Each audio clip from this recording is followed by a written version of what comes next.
नमस्कार,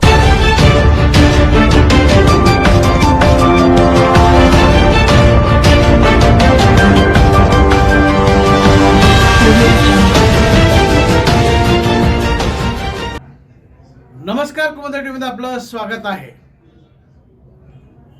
2028च्या निवडणुकीची तयारी सर्वत्र सुरू आहे. हळूहळू सुरू आहे.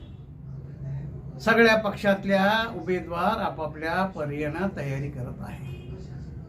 आज आम्ही निप्पाणी मतदान क्षेत्राबद्दल चर्चा करणार आहोत. जनसामान्यामध्ये काय चर्चा आहे, मतदारामध्ये काय चर्चा आहे, माजी आजी आमदाराबद्दल काय चर्चा सुरू आहे आणि 2023 मध्ये इलेक्शन मध्ये काय घडलं. आता सर्वत्र विचार केला तर जनसामान्यामध्ये उत्तम पाटलांचं नाव सर्वत्र सुरू आहे. उत्तम पाटील कसं म्हणतात, बाकीचे नाहीत का? हो आहेत, बाकीचे पण आहेत, पण जनसामान्यावर वावरणारा एक नेता तो म्हणजे उत्तम पाटील.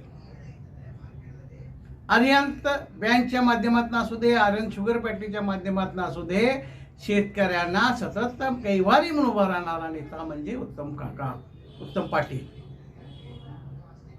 2023च्या निवडणुकामध्ये फक्त 7,000 मतदानांनी शशिकला जीवने निवडून आले होते. यामागचं कारण काय? काका पाटील आणि उत्तम पाटील यांच्यामध्ये लागलेल्या लढतमुळे शशिकला जवळेला फायदा झाला. पण काका पाटील आता हयामध्ये नाहीत.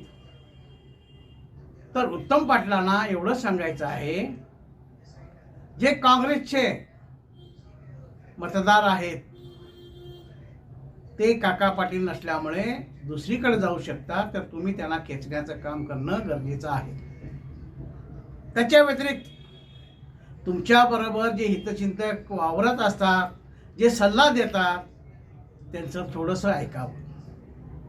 आणि सगळ्यात महत्त्वाची गोष्ट, जारकेवाडी कुटुंबियाशी संबंध तुम्ही तोडणं फार अत्यंत गरजेचं आहे.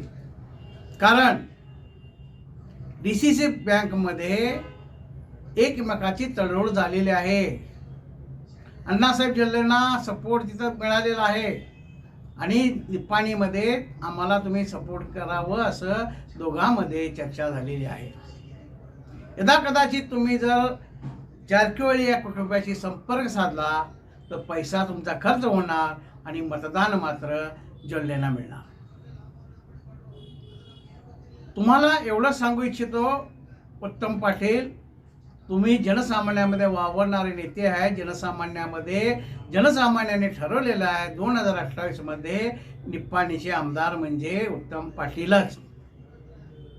तुम्ही NCP मधनं उभा राहा किंवा काँग्रेसमधनं उभा राहा किंवा स्वतंत्र उभा राहा, तुम्हाला मतदार कौल देणार हे 100%. पण थोडीशी जरी चूक तुम्ही केला तर पुन्हा तेच होणार. तेवढ्यासाठी कार्यकर्त्याशी जवळीक या. काँग्रेसचे कार्यकर्ते NCPचे तुमच्या बरोबर आहेतच. काँग्रेसचे कार्यकर्त्याशी तुम्ही जवळीक या आणि ह्यांच्याशी संपर्क लांब लोटवा. म्हणजे 2028चे निप्पाणीचे आमदार तुम्हीच. कारण तुमच्याबद्दल जनसामान्याने ठरवलेलं आहे 2028 मध्ये तुम्हालाच आमदार करायचं. मग यावर तुम्ही कसं ठरवायचं ते तुम्ही ठरवा. माध्यमाशी जवळीक घ्या, तुमचे निकटवर्तीशी संबंध चांगले ठेवा. ते सल्ला देतात ते ऐका. कोणता बरा आहे कोणता वाईट आहे ते तुम्हाला माहीत आहे. पण तुमचे जे हितचिंतक आहे तुम्हाला सांगत आहे त्यांचं पण थोडंसं ऐकावं. तर 2028 मध्ये नक्कीच उत्तम पाटील हे निप्पाणीचे आमदार होणार 100% असं जनसामान्यामध्ये बोललं जात आहे. आम्ही जो सर्वे केला त्यानुसार उत्तम पाटलांना कौल मिळालेला आहे. Kumuda TV, bureau news, Belgaum.